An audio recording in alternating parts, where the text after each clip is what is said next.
The issue of race. Vice President Biden, you say that President Trump's response to the violence in Charlottesville 3 years ago, when he talked about very fine people on both sides, was what directly led you to launch this run for president. Oh, yeah, sure.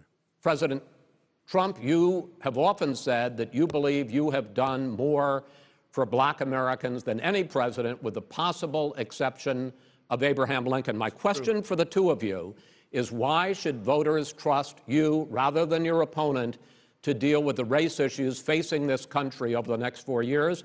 Vice President Biden, you go first. It's about equity and equality. It's about decency. It's about the Constitution. And we have never walked away from trying to require equity for everyone, equality for the whole of America. But we've never accomplished it. But we've never walked away from it like he has done.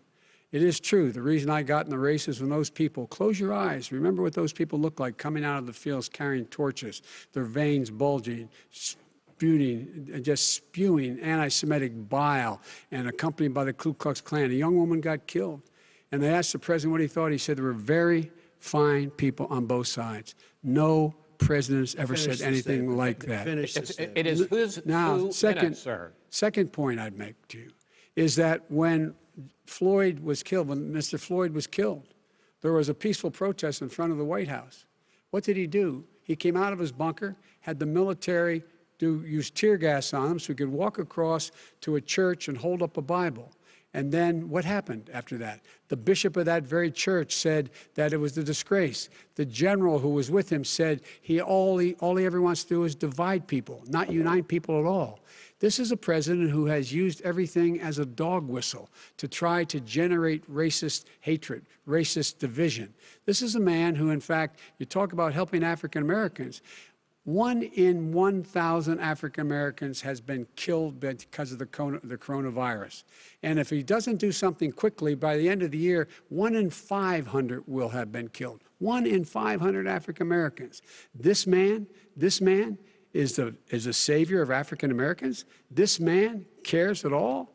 This man's done virtually nothing. Look, the fact is that you have to look at what he talks about. You have to look at what he did. And what he did has been disastrous for the African-American community.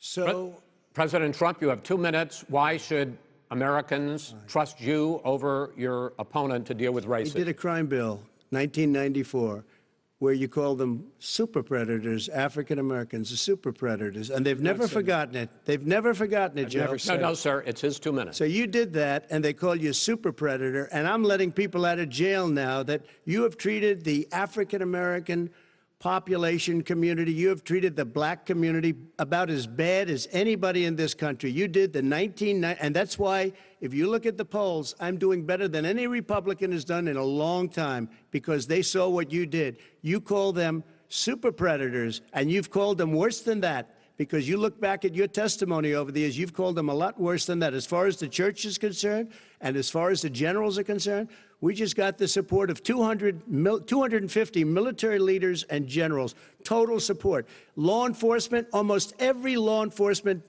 group in the United States. I have Florida, I have Texas, I have Ohio, I have Portland. The sheriff just came out today and he said, I support President Trump. I don't think you have any law enforcement. You can't even say the word law enforcement, because if you say those words, you're going to lose all of your radical left supporters.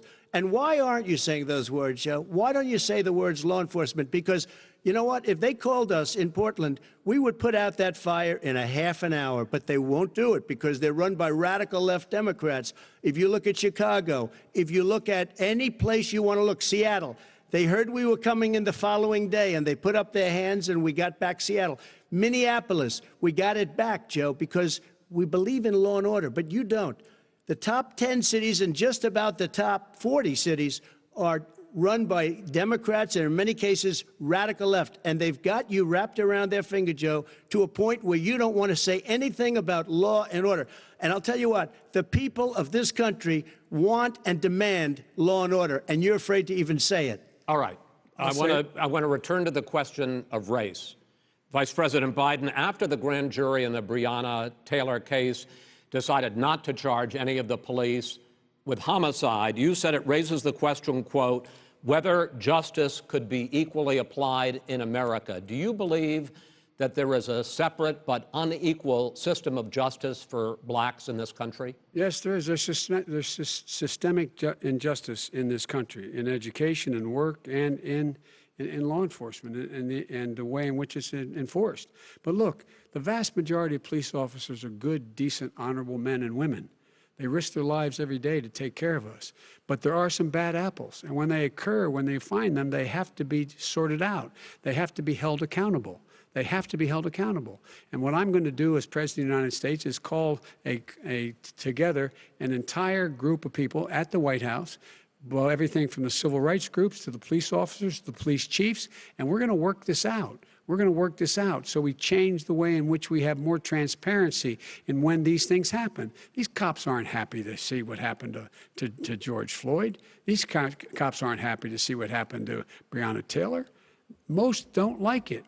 But we have to have a system where people are held accountable. And by the way, violence in response is never appropriate. Never appropriate. Peaceful protest is. Violence is never appropriate. All right, What is peaceful protest? When they run through the middle of the town and burn down your stores and kill people all over the place, that and you is say not peaceful protest? President Trump, No, it's I'm not not, asking. but you say it is. President Trump, I'd like to continue with the Yes, issue go of ahead, race. I please. promise we're going to get to the issue of law and order in a moment. Fine.